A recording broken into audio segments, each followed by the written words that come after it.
princess who didn't believe in love. Her name was Eliza. At 26, she thought she knew everything about life, except how to actually live it. To millions, she was perfection itself, heir to a royal dynasty, graceful, elegant, wise, flawless. But no one knew that every morning, when she woke up in her magnificent bedroom, all she felt was emptiness. Her life was scheduled to the minute: rehearsals, meetings, smiles, polite nods to the press, official dinners, charity visits. Everything was perfect, everything was proper, and nothing was real. Since childhood, Eliza had been taught that princesses don't cry, don't fall in love, and don't make choices. Their lives belong to the crown. If you want to be loved by your people, you stop being a person. One day, she was informed that her groom had already been chosen, the crown prince of a neighboring kingdom, Arden von Lichten. Their marriage would unite two nations, strengthen alliances, and save the economy. It all sounded noble, except for one thing. She didn't want to marry. Not him. Not anyone. She remembered standing by her palace window, looking down at the city where people lived without crowns, without titles, but with love. She dreamed of waking up just once, not as a princess, but as an ordinary woman.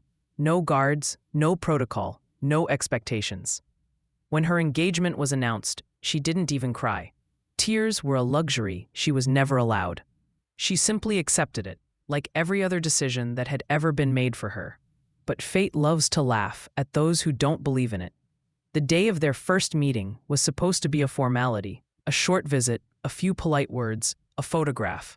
But when he walked into the room, she froze.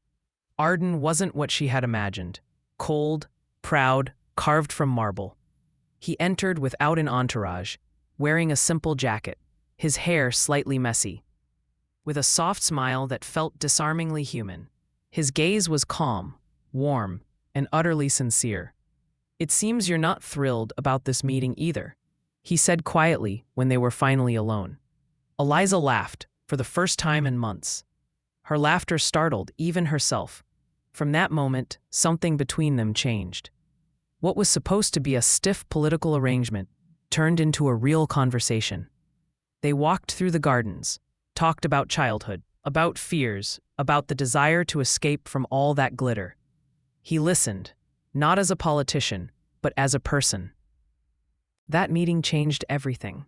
The next day, she waited for his visit, then came letters, then messages, and suddenly she found herself smiling for no reason. He understood her fear of being a puppet, and she saw how tired he was of being just another piece in a royal chess game. They were both prisoners of the crown, yet with each other, they felt free. When they began meeting in secret, the world was talking politics. But they were talking about simple things: books, music, morning coffee, about how wonderful it would be to just disappear somewhere. No one knew their names. And everything was heading toward the moment she couldn't bear it anymore. A week before the wedding, Eliza packed her things and decided to run away. Just vanish, start a new life far away. But that night, Arden came to her himself. He didn't beg, he didn't plead, he just said, "If you leave, I'll understand. But if you stay, I promise I'll never let you be unhappy again." She stared into his eyes for a long time, searching for a lie, and found none. And for the first time, she realized that staying didn't mean surrendering. Staying meant choosing him. The wedding took place. In the photos, they looked perfect, as royal couples always do.